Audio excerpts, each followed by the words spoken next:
In this video, I'm going to show you how to copy a gradient in Inkscape quickly and accurately using the built-in gradient tools. If you've ever created a gradient that looks perfect and then wanted to apply that exact same gradient to another object, you might have noticed that recreating it manually can be frustrating and time-consuming. The good news is that Inkscape actually lets you reuse gradients that already exist in your document. And once you know where to look, the process is incredibly simple.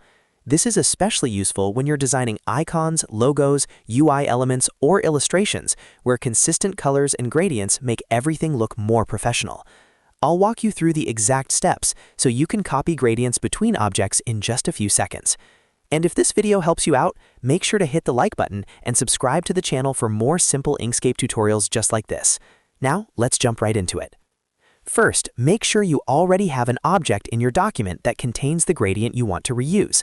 This could be a shape, text, an icon, or any vector object that has a gradient fill applied to it. Inkscape stores gradients used in your document so they can be reused on other objects. Now the first step is to select the target object.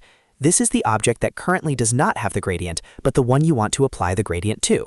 Simply click on the object with the Select tool so that it becomes highlighted. Once it's selected, you're ready to start applying the gradient style. Next, press the G key on your keyboard. This activates the gradient tool inside Inkscape.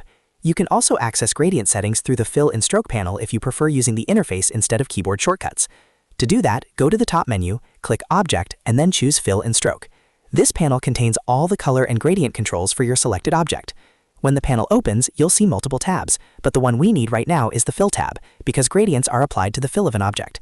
Inside the Fill tab, you'll see several icons representing different fill types. These include no paint, solid color, linear gradient, radio gradient, and pattern fills.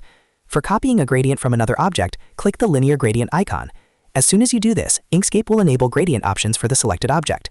Right below those icons, you'll see a drop-down menu. This drop-down is the key to reusing gradients. Inkscape automatically lists every gradient that already exists in the document. Each gradient appears in this list with a name, usually something like linear gradient followed by a number. Open the drop-down menu and look through the list until you find the gradient that matches the one used on your original object. When you select it, the gradient will instantly be applied to your currently selected object.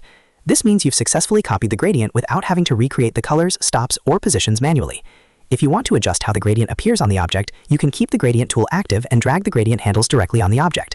This lets you reposition the gradient direction, scale it, or rotate it while keeping the same colors and stops. A helpful tip is that gradients are shared across the entire document, so once a gradient exists anywhere in your design, you can reuse it on as many objects as you want using the same drop-down menu method.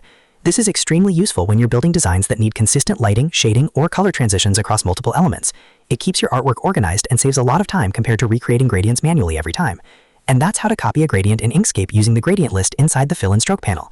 It's quick, clean, and perfect for maintaining consistent styles in your designs. If this tutorial helped you, make sure to hit the like button and subscribe to the channel for more Inkscape tips, design tricks, and simple step-by-step tutorials. Thanks for watching, and I'll see you in the next video.